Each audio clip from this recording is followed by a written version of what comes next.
for coming. We had a interesting time trying to log in here already, and it's proving that perhaps eating fruit helps with patience in our spiritual life. First of all, I don't know if people that we, that are members of our side and our group might know enough about you, but Douglas is probably one of the pioneers of the modern time in this movement of eating primarily fruits and raw foods. The only other people that I know are back from the 18 or 1900s, and I think there's only a handful on your generation that have done this and had influenced so many people. One of the things that I like about what you've done with this particular movement is I can just compare it to Elon Musk in the sense that, he took a pretty crappy electric car and turned it into something that was top-notch performance and showed that it can be better than anything else. And I feel that you have done the same with the fruit-based diet. People were extremely skeptical about it before you. They didn't know that somebody could reach peak performance and physical endurance with it. So in a way, you demystified it, and you have been probably, if not the most influential, one of the most influential people in this modern times about this. So thank you so much for taking the time to talk with me and doing this interview. Extremely appreciate it. And I when I started my journey 10 years ago, I never thought that I was going to have a chance to talk with you. So, that's very kind, Emmanuel. thank you. They're very kind words as well. Gosh, I'm not even sure I know what to say. It's very kind words.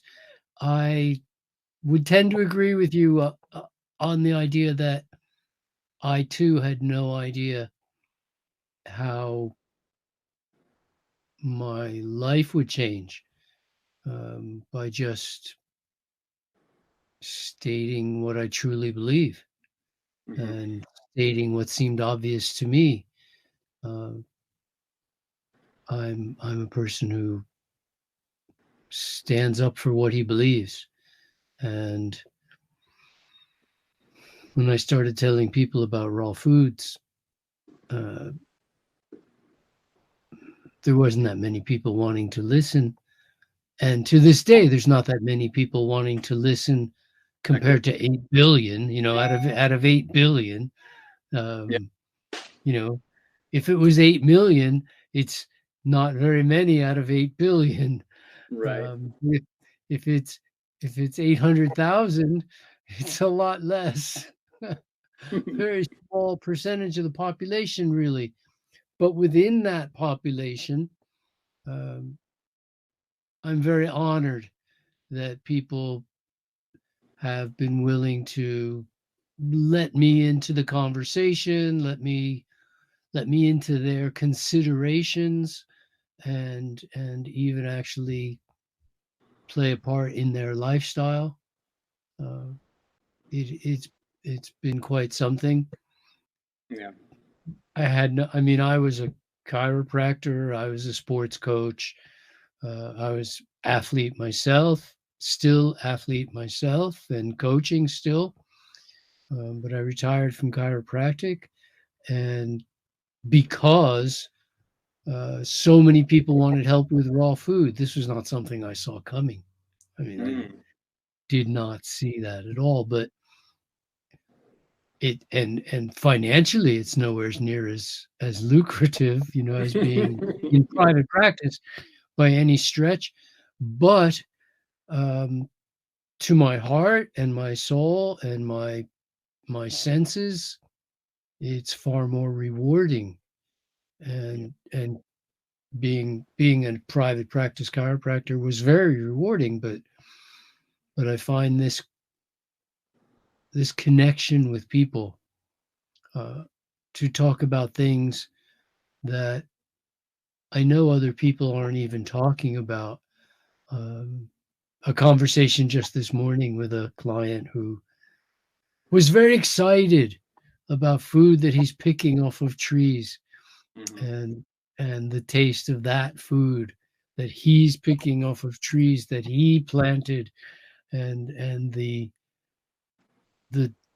degree of richness of that experience, the spiritual side, if I can, of that experience, um, which I don't know, but I have to hope that every farmer on the planet feels when they're harvesting their tomatoes or harvesting their watermelons or whatever else, that it's, that they know it's food. They Yeah. treat it. I don't know. I talked to two growers recently who I very much respected, and asked them how come their produce was so much better than it seems like everybody else's. And both of them used the exact same words when responding. They said, I give my plants everything they need, Mm, which is exactly what we would do if we wanted to nurture our children when they're growing up. 100%. It's exactly what we would do to our pets, or if we were having a African violet flower growing contest, the person who gives the plants Yeah. the best conditions is going to grow the prize flower or the prize hog or the prize whatever. We Yeah. understand the principles of life are every species has unique needs, supply those needs, and they will hit full stride in every avenue, in every area, in every aspect of life. It's not just, well, you'll be a better athlete, or you'll heal from diabetes, or Yeah.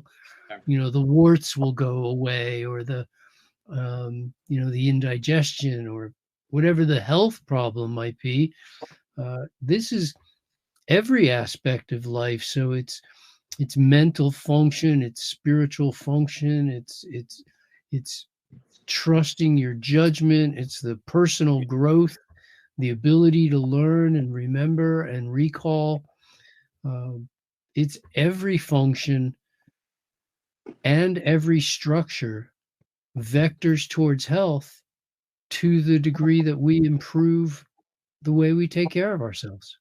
Yeah. It's so funny you're mentioning about the quality of products because um, as soon as I went to my first 3 months of raw food, my mind went like and exploded, and my senses became so acute that I will taste the metal of the knife that I was using to cut my tomatoes on the tomato. And of Sure. course, with that comes the sensitivity of understanding that the products don't have the amount of nutrients that they should have, the ones that we just buy regularly at the store, in comparison to to the flavor that you can tell that the minerals are there and all that. They are talking about how these farmers that you met, and that right away led me to study agroforestry and learn how to grow our own food. So I think there's a lot to be talked about, that relationship between the farmer that eats his own food and gives the plants what they need, and what we eat from industrial agriculture and other stuff, and everything else that you were talking about how it's the health is beyond the physical, and kind of that's what um, earlier talking with you before we started the recording, you said there's so much to be talked about besides the physical aspect, and that's really what I think so many people have asked you already. Where do you get your protein? And we need to get to the all the other juicy things that and your experience has. Um, so for us, we wanted to ask you um, primarily, what are the facts that you have seen in your own mind as you changed in this diet and the people that you have worked with, And what I mean about in your mind is the mental brightness, the performance. How do you see your mind working after you changed and when you see people changing into this diet? Well, I actually recently wrote something about this, and the word that I used was coordination. Mm. Now, most people think of coordination having something to do with clumsiness, whether you're accident prone or not, or whether you can pick up physical skills really quickly. But coordination goes so far beyond this. I mean, there's roughly, we haven't counted, but there's roughly 100 trillion cells in a human body, besides the ones that are not human, because there's more microbes in us in terms of numbers than there is that 100 trillion that is us. Yeah. But in terms of human cells, there's about 100 trillion of them, and they all are in communication with each other. Mm-hmm. Hence, your hand function changes when you step on a stone. Like every part of you knows if there's a stone in your shoe. And when you have a stray thought, it affects hormones, it affects blood pressure, it affects so many different aspects of who we are. So coordination at that point, if you've ever tripped over your own words or stumbled over your tongue, or when you're reading out loud and a different word comes out than what your eyes see, and you go, whoa, something's but then it goes from there, it goes right into learning, and from there we start to connect a series of dots. We make a bracelet of different concepts as we go, well, I wonder what in the realm of mind, body, spirit, and the other aspects that we could possibly be, why wouldn't becoming more coordinated affect all of them? And it certainly does. And so whether or not we really understand what became coordinated, my understanding is that we're talking about nervous function with the premise that the nervous system is the master controlling system of the body, even though the endocrine system affects so much influence upon the nervous system. The digestive system also upon the nervous system. So although we call it the master control, to say we are one is really far more accurate. And this leaves us in an interesting position, I would say, to where we can look at this coordination and go, if I can think more clearly, if I can carry on philosophic debate better than I could when my mind was in a muddle,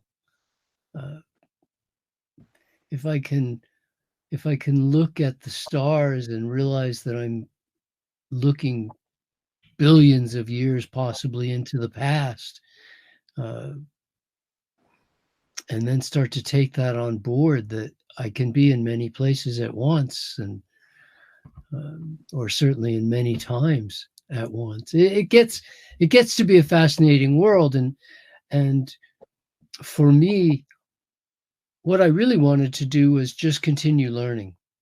I wanted to continue growing.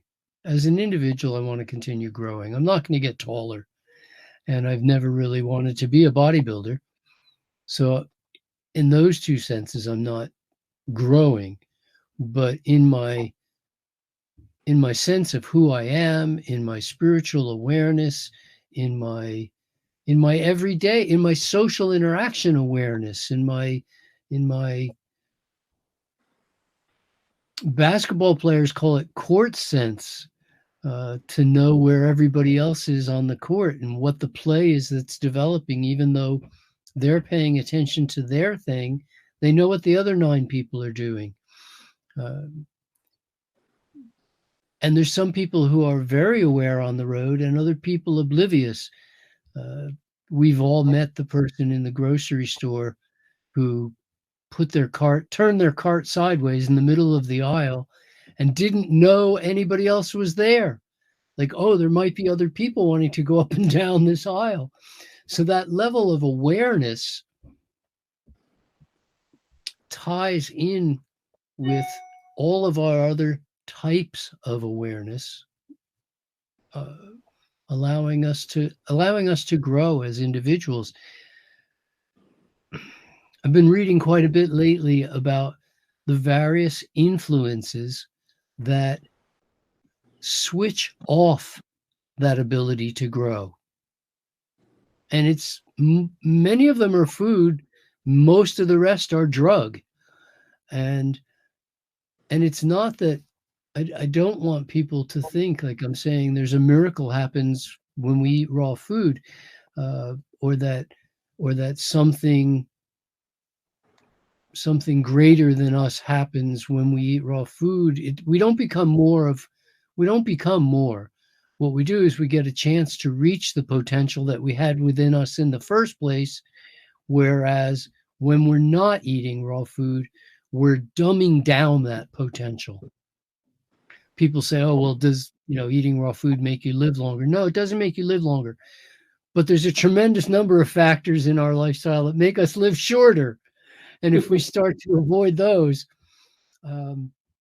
we can at least get, it's like giving somebody a dollar bill and asking for change and they only give you 65 cents back. You feel you've been shortchanged. If we're supposed to be productive for 100 years, and I'm not saying we are, but if we were supposed to have a productive, healthy, happy, strong, vibrant, useful life where you can be a participating member of society for that long, and all you got was 65 years, I mean, I'd feel terribly shortchanged that I only got 2/3. So I find the same thing in my ability to connect with people, in my ability to respect the various ways of seeing the world.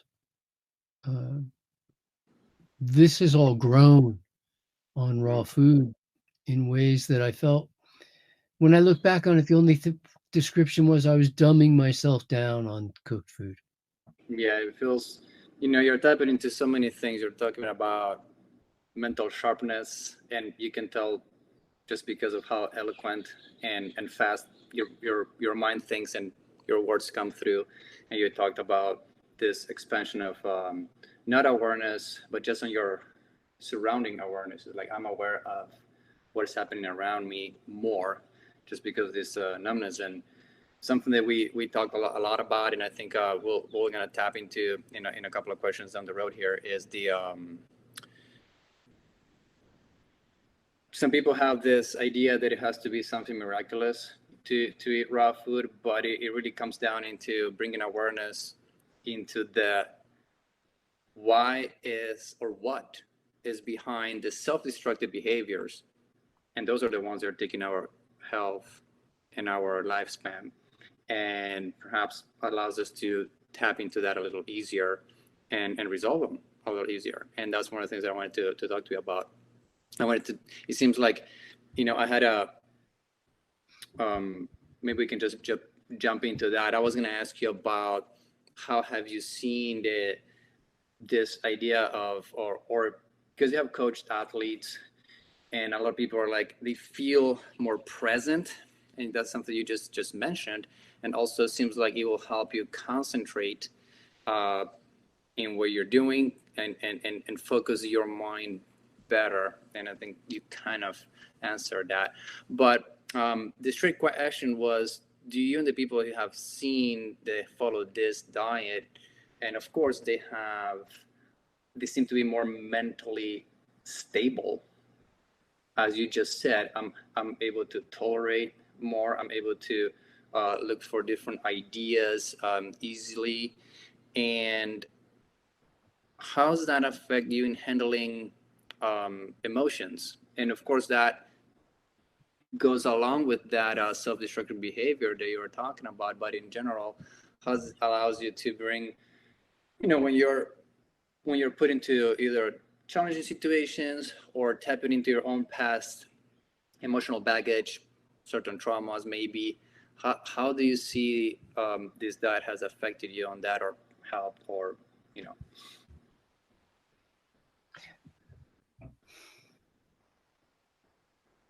Much of what you just asked really takes practice. A lot of people think by the time they're 18, they're all grown up and that's that. And I've never felt that. I've felt like I want to continue learning and growing and becoming better, which is challenging in and of itself. Again, in our teens and our 20s and later for some, we think having a good time means getting so blitzed that we can't even remember the good time we had. Oh, I don't even know what I was doing last night or something, Yeah. And then in our 40s and 50s, we see people start to seek enlightenment. They're looking to raise their consciousness, to increase their awareness, and the search for increased awareness. It leads to a raw path journey. It definitely leads to a raw food experience because everything else dulls us down in one way or another. Even the stimulants dull us down.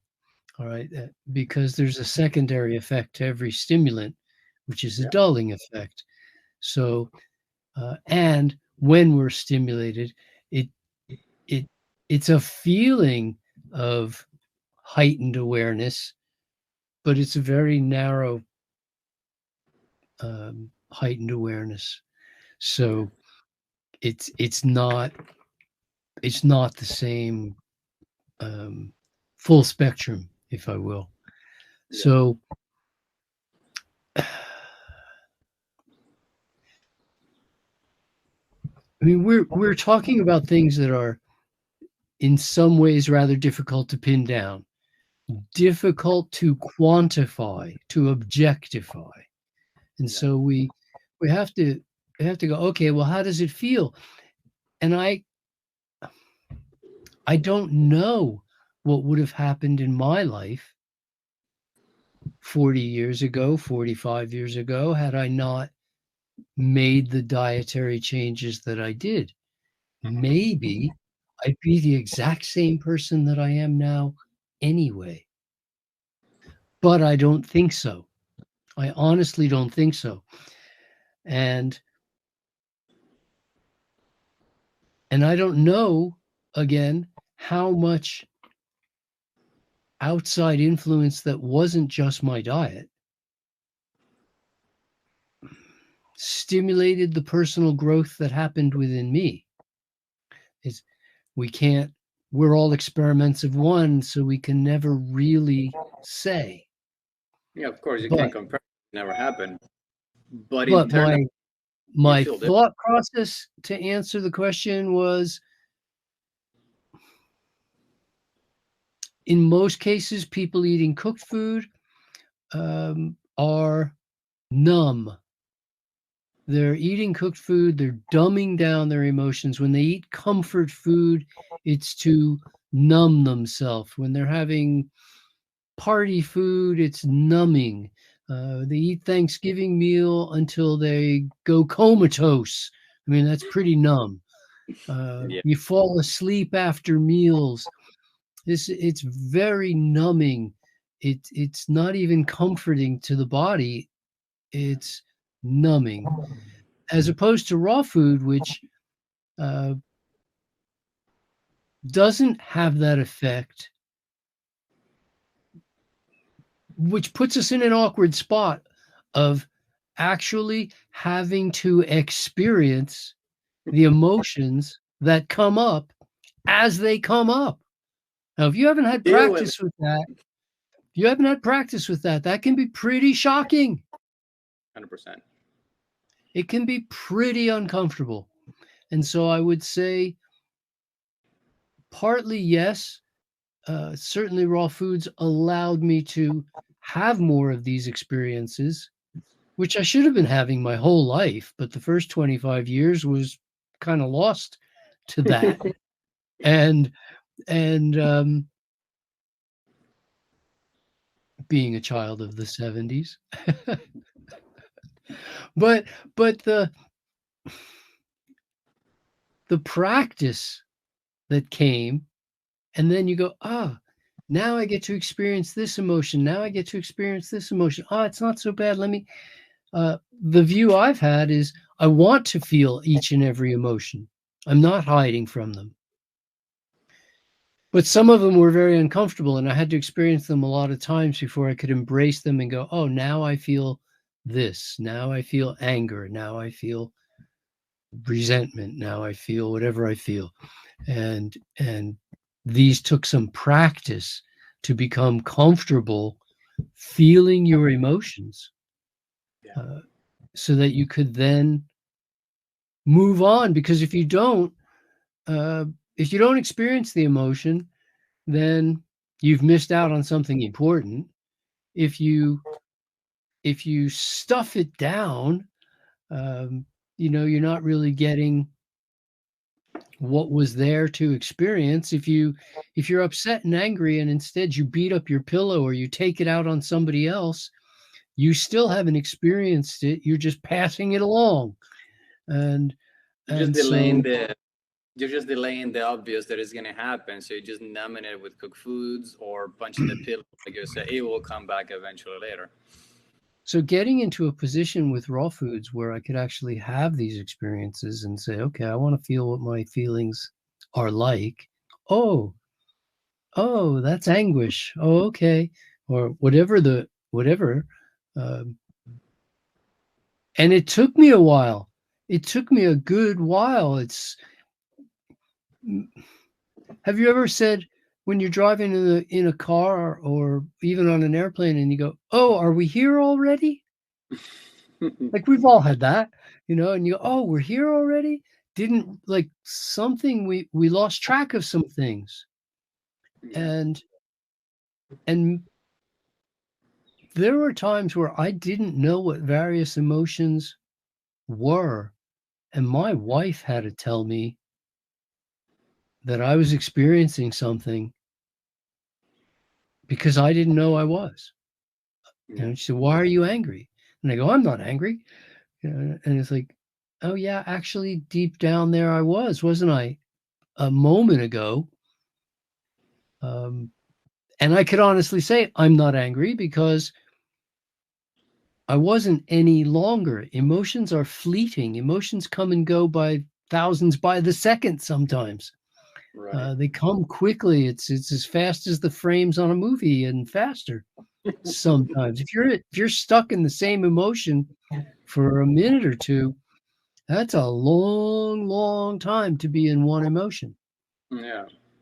So because there's more just coming in endlessly. The chemistry is always changing.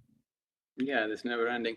And you tap into something that is really fascinating. Do you think, in your personal experience, and we see this a lot, that the current, motivator around adopting such a diet is healthy for you and is good for you?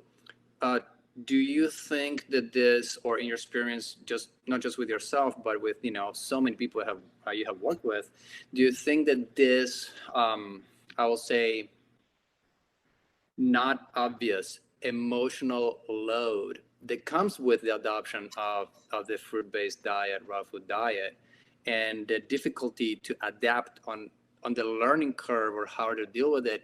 Is it something that becomes a big hurdle that perhaps either pushes people away from it or makes them quit quickly and not endure through it? Yes. That was a simple question. For sure. For sure. A lot of people, the first time I heard about raw food, I remember the guy that told me about it. And I knew that I could dismiss what he was telling me about because he was nuts. People think I'm nuts, so it's okay. Yeah, but Some people think you're nuts. I used to think that you were nuts when I first saw your video. What can I say? And so I can admit it. So there's a certain readiness. There's a certain readiness that has to happen, and you might have to hear the same thing 2 or 3 times before it starts to make any sense to you, before you're willing to even consider it, and not at all be ready for. I mean, I've met plenty of people who heard something about raw foods. They didn't have a lot of the either emotional baggage or addictive behaviors that might hold some people back from changing their diet at all ever. And they were willing to just go overnight whole hog in one breath from cooked to raw. Great. And I think it's the easiest way to do it. And I think it's the most successful way to do it, but not automatically on the first try. And so they would go all raw and then realize that there was more to this experience than they had bargained for. You'll start bubbling and it becomes uncomfortable. And that they had to learn, they had to learn some stuff, and they might end up going back to cooked a few times simply because they didn't know how else to get to the end point. They just couldn't handle it. Basically, it's a lot. And oddly enough, people go, well, are you going to go through all kinds of detox symptoms? And I go, no, that's not what you're going through any more than if you were banging your head against the wall. Would you go through detox symptoms when you stop banging your head against the wall? Do you miss it? Should you stop gradually? And no, you shouldn't stop gradually. We should stop. I mean, this self-destructive behavior needs to stop. And the more we participate in self-constructive behavior, the more we associate with the people who have what we want in terms of who we want to grow into, the more we pursue our interests and our dreams, the more we live with our commitments of what we know is right, Get the contradictions out of the life where you go, oh, I know this is the right thing to do, but I'm going to keep doing this other thing. And that will never work out spiritually or any other way, right? Like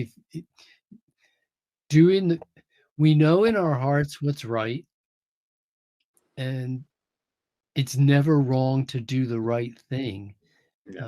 Is a quote from Dr. Nejla Burton, but I agree with her completely. It's just never wrong to do the right thing. Yeah. We know what's right. We know what's right because every zookeeper in every zoo in the world, whether zoos are right or not is a separate thing, but every zookeeper in every zoo of the world feeds each animal according to their species.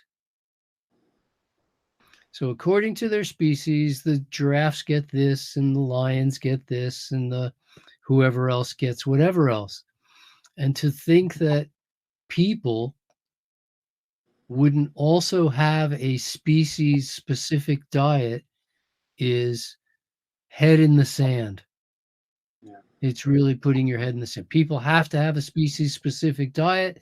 it has to be the same as all the other creatures that are anatomically similar to us.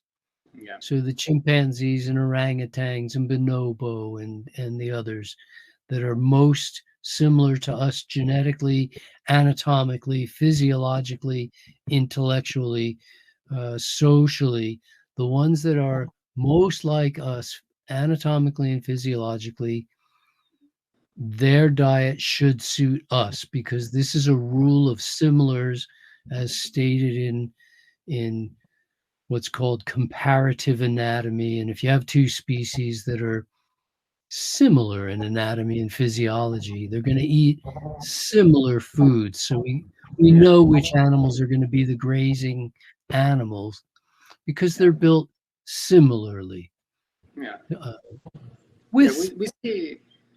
Yeah, we see that a lot. I mean, we see that the Chihuahua should be eating the same than, you know, the polar wolf in a way, but we do see that those animals in the wild, they're always fit and they don't get any disease. And the pets, because you know humans have adopted that idea of eating different to the species, they also promote that to their pets, and then all of a sudden these pets are getting sick as well. And so it's funny that we are, you know, the smartest quote unquote, you know, species on the planet, but we don't know our function, and we don't know what we're doing here, and we don't know what are we doing here? and what to eat. You know, I say, dude, the beaver knows it has to do something. You know, every animal knows what to do, but we don't, right? So we have the existential crisis. Um, you know, within that existential crisis, and within the emotional baggage, you know, I think it's really really interesting. We're talking about how we experience the same, that the more we deal with our emotions, the self-destructive behaviors along with our diet change. And that's how we, you know, and I say we, my wife and I, we got into the raw food. I had never heard about raw foods. I grew up, you know, eating basically meat twice a day, every day. I'm from Argentina. We eat, you know, we have more cows than people. Sure. And so not until, you know, I moved to the United States, where, you know, I lived on my own, and the quality of meat is different. And I was just like, you know, taking care of my emotional baggage the same way that you, I felt that I had to take care of myself and in order to be a better person, is when I addressed my emotional state of being, and was effortless. The diet changed effortless, and the destructive behaviors, everything we've done in our 20s and so far, and the numbing started to go away. Now, it feels like for a lot of people, like you're saying, they need to just switch into it, but the emotional load is overwhelming. And Ayurvedas and Chinese medicine, they kind of put a big emphasis on raw foods being stressing on the spleen, and as a side effect being causes in the person a emotional overwhelmingness type of sense, that they say, well, if you eat too much raw food, you're going to become overwhelmed. And fair enough. You know, I had a friend that was living in Canada, and through the winter, you know, they really wanted to stay raw, and they were just basically, there was not enough you know, fresh fruit to be found. They were trying to survive on smoothies.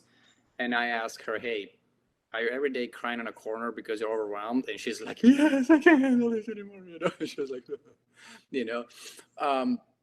So do you think that this initial entry to the raw food world, and the overwhelmingness of dealing with our emotions, besides the fact that it is not common, besides the fact that in our society in general, we're not really addressing that, you know, we're a very mental, go for it, resolve it with logics, or power through it type of mentality nowadays. And the emotions is like, I am kind of like, you know, push it on the side. Do you think that the diet at the beginning has this spleen thing that makes it a little more overwhelming for people, and as they get used to it, they kind of fades off, or what do you see on that aspect? A lot of people are looking for the best of both worlds. They want to keep a foot in the medical community and the other foot in the health community. And invariably what ends up happening is those two communities diverge and you end up doing the splits. You get cut in half. You get very confused. Yeah. I don't think the mere fact that Eastern or Ayurvedic medicine is 5,000 years old makes it bad, but it doesn't make it good either. It certainly doesn't make it correct either. When we lump all raw food into one heading like that, and just go, raw food, bad for your spleen. No, or it's too wet, or it's too whatever, makes you cold. This is simply not the way things work. I remember one of the first scientific articles that I ever read about raw food that concluded that raw foods were not conducive to health. They certainly weren't recommended. And this study was done by a Swedish group. They took a bunch of teenage girls, put them on a raw food diet for 2 weeks, found that they lost a lot of weight, and therefore didn't recommend raw foods. The raw foods that they put the girls on were cabbage, broccoli, and cauliflower. Well, I don't know that I would thrive on a diet of cabbage, cauliflower, right? And broccoli. Well, I think they wanted their protein, right? So I would struggle something fierce on a diet made up of almost no carbohydrates whatsoever. This would be tremendously challenging for me too, and it would be hard to eat more than a couple hundred calories a day. And I'm typically, depending on my activity levels, eating somewhere between 3,000 and 4,000 calories a day. And I can't even imagine what would happen if I had 3,000 or 4,000 calories of broccoli, but it wouldn't be pretty. It just wouldn't be pretty. And I sure wouldn't want to do it again the next day. So physically were possible to eat so many calories. Yeah, I don't know. It's like 80 heads of lettuce, but I have no idea. It's a lot of broccoli. It'd be a lot of calories. You'd be chewing all day long. So far, 80-10-10 and the program that it describes has been the only sustainable raw food program in existence. There have been other raw food programs promoted by other people. They invariably themselves either stopped doing the program or started including cooked food in the program. Whereas with 80-10-10, and 80-10-10 is it's not a target. This is a guideline. This is a guideline that says we want more than 80% of our calories coming from carbohydrates, and preferably around or less than 10%, roughly, of protein and fat. Why? Because this is what the researchers have proven is most effective for human function and structure. So structure and function is basically all we have. After that, we start saying, well, is the spirit a real thing? Is it a physical thing? Does it exist? I'm not arguing that we don't have spirit. I'm quite certain we have spirit, but I can't measure it. I can't quantify it. I can't objectify it. Doesn't mean that I doubt it. Yeah. So we when we have less than 80% of our calories from carbohydrate, the human body starts running into problems. And when the body runs into problems, so does the mind. By the time the body and mind are having problems, it's really easy when you feel great to tell somebody, "Hi, what a wonderful day it is. Can I help you in any way?" But when your stomach's turning backflips and you've got pain in your joints and you're sleepy and you got a headache and something else hurts and you're distressed physically due to the war that's going on in your gut with the foods that you ate. Yeah. It's hard to then also be in good spirits. Hey, how can I help you? What can I do for you? Isn't it a lovely day? That becomes really tough things to say. As you mentioned, I spend a lot of my time working with either athletes whose performance is critical because it's their livelihood, or people whose general health is so critical that we're dealing with their life. Yeah. In both cases, these are life and death critical situations. But it doesn't mean we can't have a good time while we go through it. And I certainly, for one, want to have a good time going through my life. Even when I'm challenged, whether that's in my own relationships or in my own being, in my ability to, I was challenged. It took me 50 minutes to connect with you. Something that should have been push a button. And I was challenged. And I could imagine, I remember being before Raw Foods, if I'd had an experience like, okay, there weren't computers, but if I'd had an experience like that, it would have been so frustrating that I definitely would have been A, breaking things, B, probably violent, punching walls or something. I can't imagine trying for 50 minutes.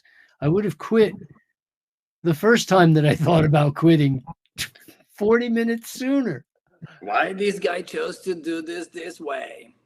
Why are they doing it this way? Out. I'm glad you're. Listen, I learned some stuff tonight. That's good. I like learning stuff every day, and this gave me another chance to learn something about myself too, and about the value of persistence and when you're following. I've done this many times. You follow a map, and there's an error in the map, and you don't know it's there.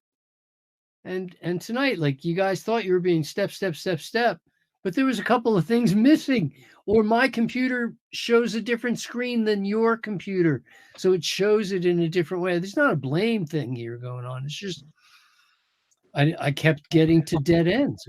I'd like follow something down, and then it would just be, well, this isn't where I'm supposed to end up. Okay, let me do it again. Oh, nope, this isn't where. And so we can laugh about it, and I can say, okay, well, I'm sorry if I made something late. I'm not trying to throw off your schedule, but that was all I could do is just go, hey, I'm really trying. I got here 15 minutes early, thought it would be enough. Right. So that inner calm that I see happen, I attribute a lot to the fact that there's not a war going on inside of me. Yeah. My calcium isn't at war with the acids in my diet, or the acids in my diet and at war with the calcium in my body. And so I'm not becoming osteoporotic while we speak. And and then my hormones aren't at war with each other, and my insulin isn't being insulin function isn't being blocked, so we don't have insulin resistance going on, which isn't. There's a lot of stuff that's named to deceive the consumer, but certainly that's one of them. But there's a lot of war, and when that isn't happening, and there's this inner calm, what changes is awareness. And so all of a sudden, my level of awareness increases. I don't even know, geometrically, perhaps is the right word. It just goes. Yeah. I'm still fascinated that my ability to learn at 70 is in many ways better than it was at 20. That my physical performance is as good or better at 70 as it was at 20. And I just find that really rewarding. I bet. People think it's a tremendous hardship to eat raw food, and I don't find it to be a hardship. I'm eating food that I love, as I've done my whole life. I've always eaten food that I love. The difference is that now my food loves me back. That's the only difference. Yeah. You know, when I was eating meat and potatoes, it didn't love me back. I mean, I had acne, I had infections, I had dandruff, I had weight problems, I was clumsy, I was accident prone, I couldn't learn a foreign language no matter how hard I tried. And now I can. What's going on with that? They say you want to learn a language, do it young. You know, you tapped in a few things that that actually I had some, you know, questions that I wanted to ask you about, because you tapped into your basically inner peace that you feel, and you know how you see that you're aging in a certain way. Basically, your mind and your body are behaving, you know, equally or better than when you were in your 20s in a different diet. So, you know, what I had here basically was, what was the shift that you have seen in yourself? And I think this comes. I put it as two separate questions, but I think they're one, which is, how do you see that we're talking about awareness and expansion of awareness? How do you see the connection to your own personal self essence? And has that not just brought you peace and calmness, but also have you seen that ethical and moral shift? And I think they all go together with this spiritual growth that you were talking about and with the rise of awareness. But how did you experience this, or how do you see this in people?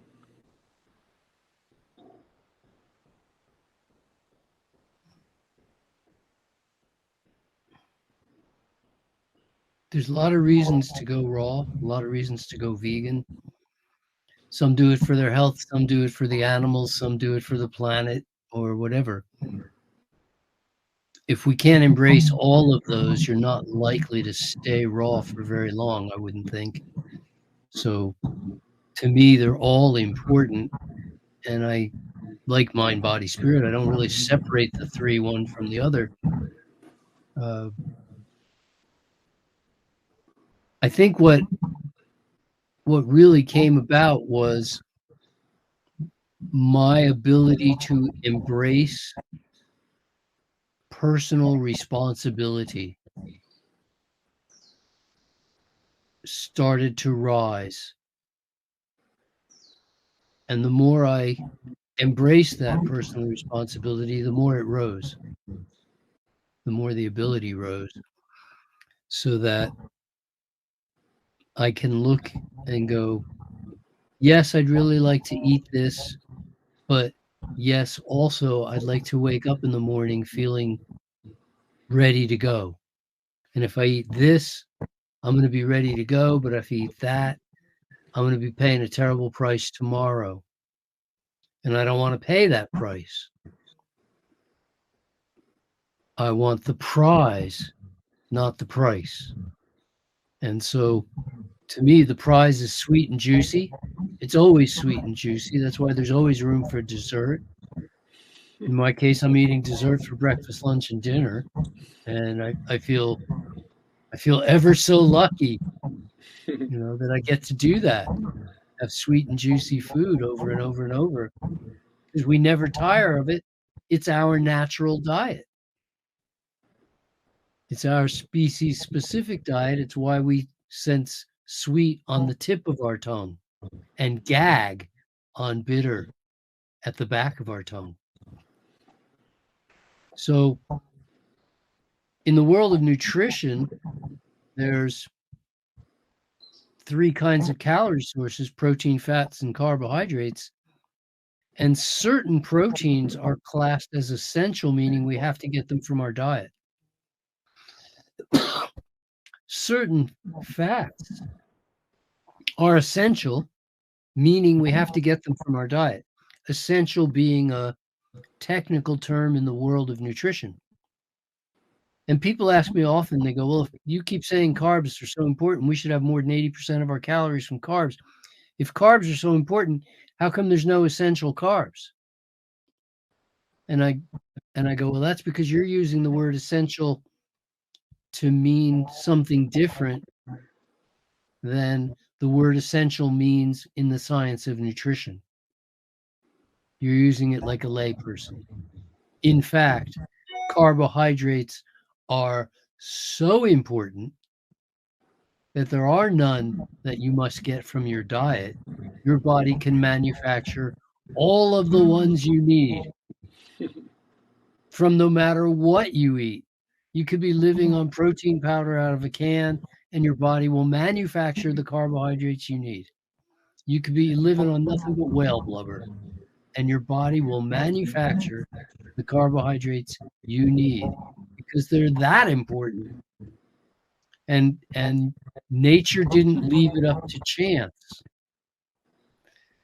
She gave us a sweet tooth and a love for things that are sweet and juicy. And we leave it up to man to pervert that into coffee and cake, but ice cream and cookies, hot chocolate and fudge brownie, right? But we love sweet and juicy. Just most people don't know how wonderful fruit really is. Yeah. So for me, it became a matter of, and I love words, our ability to respond to things in the environment, in our world, our ability to respond. This is our response ability. And that has to do with our vitality. But when we take responsibility, we're taking responsibility for what we know. Okay, so we're taking responsibility for desired outcomes, for instance.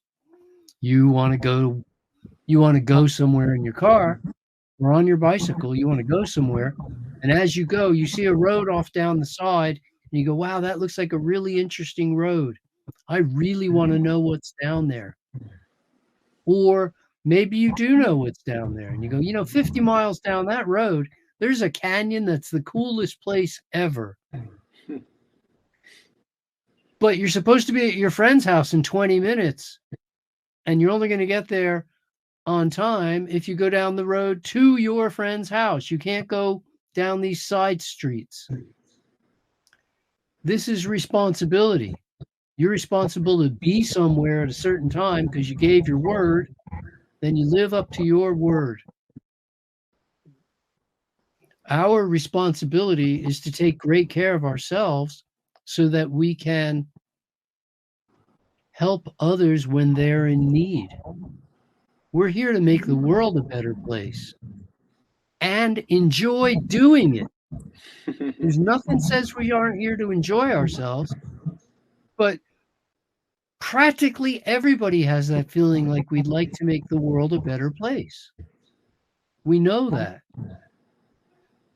We don't all agree on what that looks like, but to me, it's a grocery store with 19 aisles of fruits and vegetables and 1 aisle of toilet paper. But I just want to go to the mango aisle and have a good time. You know, so when every time we ask somebody, hey, what would be the only fruit, if you had to like live in one fruit forever, which one will be? And everybody says mango. That's so yeah, I don't know if it would be. I don't know if it would be mango. It might be Chompidat. Could be. That's pretty good too. Thank you. You know, I definitely see that personal responsibility raises dramatically when we step into this diet.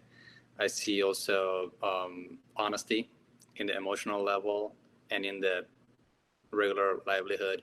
You know, we conduct ourselves with a great amount of honesty and responsibility. So I feel that there's a huge component on ethical and moral influence from it, and also from that internal war that you're saying that is not happening. There's not that irritation, inflammation, and conflict within allows that presence.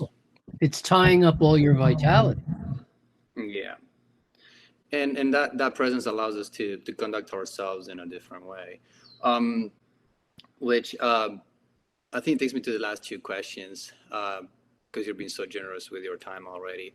And one is you tapped a little bit into this before, and I just wanted to, how does it feel to you to be entering this? You know, you're saying you're into your 70s or starting your 70s, and most people don't know how does it look like or how does it feel to do this long term. And you are one of the only people that, you know, the small amount of people that are following right now, like you said, there's not even, you know, a small percentage of the population, but most of them have not reached your age, and they have not done it for so long. So even though you don't have a place to compare yourself because you have done only one path and it's impossible to do both at the same time, but how does it look like and how does it feel, not just from the physical performance that you were just mentioning, as you're being almost as strong or as athletically as you know, comparable to when you were in your 20s, but what else do you see that this has done for you, and how entering this new phase in life is looking like?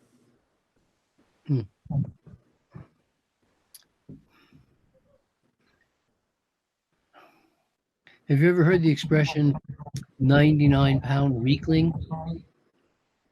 No.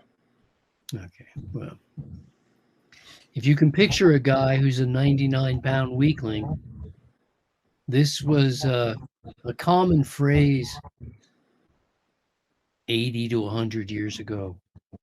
And when bodybuilding was a relatively new thing. And one of the guys who was a classic 99-pound weakling got into physical culture and taking better care of himself, eating fruits and vegetables. He became an outstanding athlete, tremendous specimen of fitness, started the first exercise show on television and then ran it daily for 30 years. He opened up some of the very first fitness centers that ever existed. And I was fortunate to know Jack LaLanne and talk to him many times on telephone. And I called him up on his birthday one year and asked him a similar question to what you just asked me. You know, how does it feel to be 80? And he read me the riot act he got very, very upset on the phone. He got animated as all heck. And he said, age doesn't matter. And 20, 40, 60, 80, it all feels the same. And why shouldn't it? All you have to do is just take good care of yourself. Your body works perfectly. It's always going to work perfectly, and until it can't anymore. And he went on for a good bit. I'm not going to do that, but I will tell you that, my mind is clear. My body works. Everything functions. I don't get up in the night to pee. My memory's good, and life is good in every way. I think. What do I think the things that I dread perhaps are maybe a little different than they were 50 years ago, because now what I want is, I still want to be productive. I still want to be useful. I still want to contribute. I love the fact that there's a dozen raw food festivals in the world, fruit festivals, and they all invite me to come and be a presenter, and I'm honored by that. I'm going to continue moving forward. I'm not changing a thing. I eat very simply. I love my food. It loves me back. And I have a million projects, and I'm going to continue to pursue my own interests, because that's my responsibility, is to continue having insights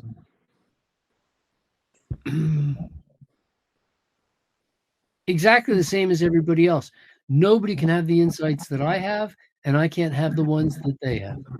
Yeah. So I need to continue. The world needs me to continue having my insights. Yeah. If it didn't, I'd be dead. So as long as I'm alive, I know I'm still needed. And I want to remain productive in that regard. And I can only do that if I take good care of myself. 100%. Awesome. Thank you. Yeah, I think that's a lot of, I think first of all, I want to acknowledge and appreciate that you are becoming an example of how entering the 70s could look like. Most of the people.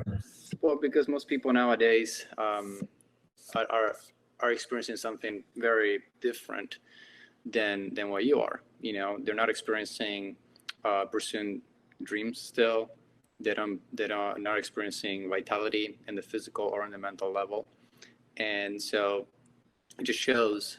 And Jack LaLanne said, I remember because my brother had a Jack LaLanne juicer when I first moved to this country, and I read Paul Bragg's books from fasting and from back in the day, and I think they're contemporary to a certain way. Well, Paul Bragg was a mentor for Jack LaLanne. Okay. He was a teacher for Jack.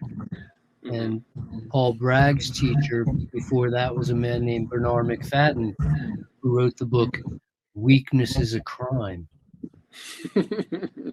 Quite a concept. Right. We have a personal responsibility, a societal responsibility to take care of ourselves in self-constructive ways. Otherwise, we no longer are a contributing member of society. Yeah. How is that beneficial to mankind, to have people who are not contributing? It reminds me a little bit of, I watch a lot of documentaries, nature documentaries with my children. I don't let them watch nonsense, and I like them to learn about nature. And the same way what you're describing is, it reminds me of the lion story a little bit. And the lion, he keeps himself totally fit in, as part of the pride. And the day that he needs to step down is because he already completed his task. He just goes away, he's done. But before that, he's always on the peak performance. And, you talk about a guy like, Paul Bragg, he was, mid-80s, top performance, teaching in Waikiki, and Jack LaLanne. And so my mom's grandfather, he was fully functional until 97, even though he was on a fully raw diet, but had no issues with hearing, eyesight, nothing. You know, he was a guy from Spain, and he was just like 97, had no issues. So there is that space where I feel a lot of people are looking into how can we go back to that. And I think you and the people that are doing this are placed to refer to, you know, that is possible. So that's really cool to have around. You know, we need those models to refer to. And I feel this brings into I think the last question, which is how, you know, of course it's hypothetical, you know, and of course you are going to all this festivals you're being invited to, and you've seen such a shift already in society, not just in the acceptance of and the inclusion of this diet, but if in a hypothetical scenario, if more people or a significant amount of people will adopt this diet, how do you see, or how do you foresee, or how do you feel that this could impact, you know, not just people on the personal level, but as a society, if we had like a lot of people doing this?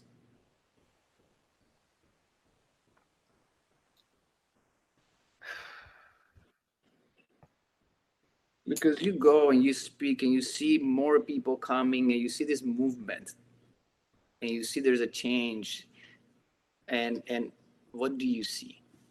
Well, I see this change already happening. Yeah. I'm one of the ones who has to see the change, right? And live the change and be the change. And the word that comes to mind most is peace. I see peace coming. Peace is the most fruitful way to live. Peace is the most productive. Peace is the most economically viable way to live. And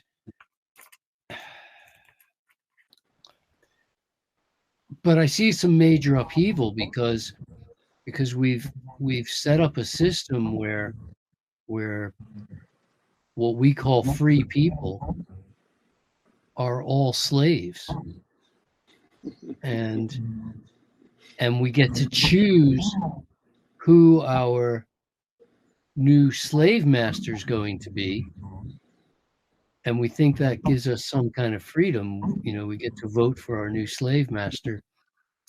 And I don't want to get into a political frenzy here, but when we can save it to another interview. Well, you know, when someone comes up to you and says, "You must give me money, or I will put you in jail," it's a complicated scenario. You're their slave. You know, they're stealing from you. I'm not in favor of that. I think there's going to be some major upheaval in the whole way we view running our societies, because people do know what is right. In your heart, children know what is right, and they know it's not right to eat animals. Children know it's not right to eat animals. 100%. They don't know that meat is an animal, or was. You know, they don't know that whatever lamb chops was a lamb. They don't know that. They don't understand that part. And when they do, they're usually appalled. But they know that eating animals is wrong. We know that killing is wrong. We know so much. And until we can get that contradictions out, or when we do get those contradictions out, because it's a numbers game, isn't it? It's a consciousness, grassroots consciousness numbers keep increasing. Next thing you know, it just explodes. And there will be some change. I don't know that it's going to be pretty for a while, but the outcome of it all will be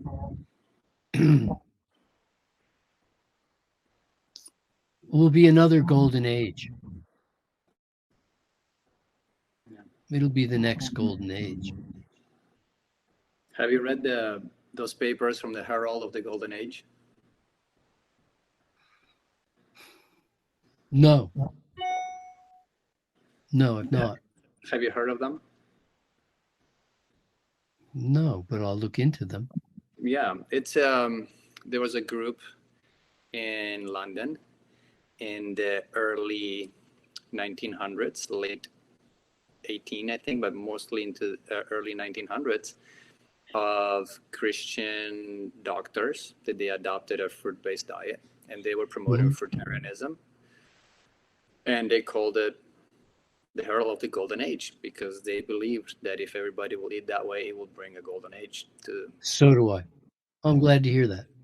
Like I said, it's nothing new under the sun. Influence. Yeah, they had quite a bit of money, and for what I read, they were actually putting posters on the subway. Yeah. And billboards throughout town, and they had a few good doctors like Kellogg's and some other, and I think I read Paul Bragg's mentioning them, so I think maybe Bragg's picked on them a little bit, but yeah, it seems like it, and definitely there is a pushback. You know, I see this new organ meat movement coming through, and a little bit of, you know, within the spiritual quote unquote community, and you feel that there is like a marketing. It's like, don't go too vegan, you know, don't go too much in the raw food. You might wake up a little bit, you might become too aware of stuff, you know. And definitely seems that it could be. But the funny thing is, people that follow this diet comes with a very calm, peaceful. So even though it could be an upheaval, might be more like a Gandhi style. There could be a peaceful upheaval. I mean, I'm all in favor of a peaceful upheaval. Yeah. But there's going to be some change. 100%. And it's happening. You can see it. But like you say, when it comes with honesty and tranquility, it comes from it's an internal upgrade. Thank you so much. I think I could talk to you about this kind of stuff for a long, long time. Hopefully. Well, thank you. I look forward to more conversations. Hopefully we'll get more, you know, and yeah, that'll be fun. And thank you for your patience in the beginning, just to get on. So appreciate it. It was my own inadequacies. I'm sure it was my own inadequacies. Yeah, for me now it's fun. Not only doing what I'm doing, but realizing that I can't do it forever, and it's time to train coaches. So at this point, I'm training people to do what I do, 80-10-10 certified coaching. Nice. And that's, as much as my public appearances and coaching itself, my writing helps me spread the message. The more people I can train at this point to also do that, the better. Yeah. So for people, I don't know, you know, if we reach people who are interested in the coaching program, I'm happy to talk to them about it. It's, I'm sure you'll put some links at the bottom, but 811coach.com. Absolutely. Will do the job. Yeah, please send me any links that you would like to, and I'll add them to it. Thanks so much. I really appreciate the opportunity. Please, keep doing the great work that you are. Look forward to speaking again. Yeah, absolutely. Me too. We'll talk soon. Thank you so much. All righty. Go to health, everybody. Go to health. I love that.